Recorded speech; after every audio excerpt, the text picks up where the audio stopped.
So we want to welcome Kenny Roy to the show. Hey. Thank you so much for being on Animfantastic. No, I it's my so pleasure. appreciate it. And do Shake your hand too. Hey! Congratulations on Thanks a lot. Little Painter. On Little Painter, yeah, I'm super stoked. Dude, it's a dream come true. It is a dream come true. And like literally, it's a dream. It's right? literally a dream come true. Tell us how it came about, like this project. Well, Little Painter, it was. I shot up in bed and I was like, oh my god, I have a film. And my wife was like, oh.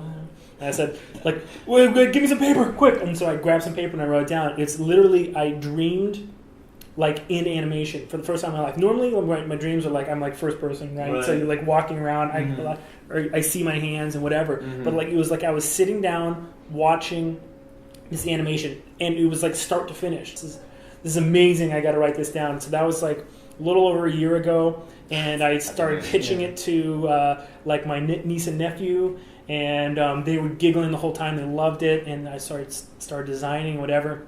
Just got to the point where I said I need to go out there and I need to just see if there's support in the animation community for this, because it's a story I really want to tell. Can you tell us a little bit about the story?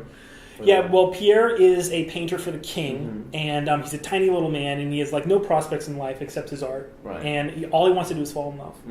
And one day he's sent by the king to paint a portrait of Princess Creme Brulee, who lives in a faraway castle and no one's ever seen her. And he has to paint the portrait because the prince, Deja Vu, is of marrying age, and they want to see if she's pretty enough for him to marry. Otherwise, they're not going to bother. Right. So Pierre gets sent away, across the battlefield and over hill and dale, and he arrives at the castle and sees the princess and falls in love. And to promote it, like you did the 24-hour, right? I did the 24-hour thing. It's old news now, but it's really exciting. I mean, but the video's up on your website. The video's up on my website. Go to kennyroy.com, and just on the homepage there's a link. You can download all 24 hours of the 24-hour marathon where I just sat down and I animated the first shot from the film. It's not literally chronologically the first shot. It's the first complete shot from the film, and that couldn't have gone better as well. But to see your work, your process, and how you work through it, and your blogging, like it's awesome. So definitely check it out. When you were a kid, what was that one movie or the few movies or whatever it was that really made you be like, this is how I'm going to spend my whole life? There's this thing about The Secret of Nim that I felt that I was being entertained as an adult. Like I was like finally like invited to see these like really scary images and really kind of like a higher level story. Probably my favorite short film is Michel Gagne's Prelude to Eden. And I respect Michel like endlessly. I think he just does phenomenal work, and I think he's kind of like I am in that there's something just about raw motion that like just like stirs me up. You know, of course I love story and I love the character work and performance, but there's also like just like seeing a line move, like I like almost hear it.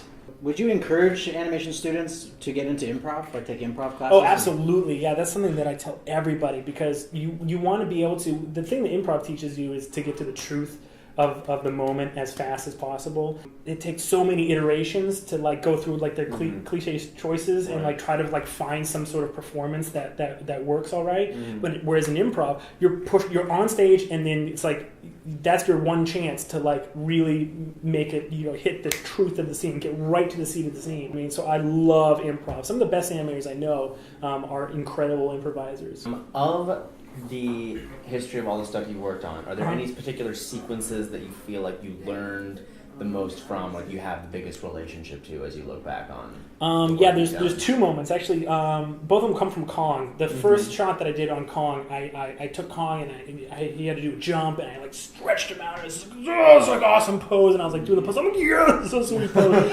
And then I took it to the animation director, and I walked in and I showed it to him, and he watched it and he let it go by and he said, "Yeah, wow, that's a really good pose, but I'm saving that. So we'll have to fix that."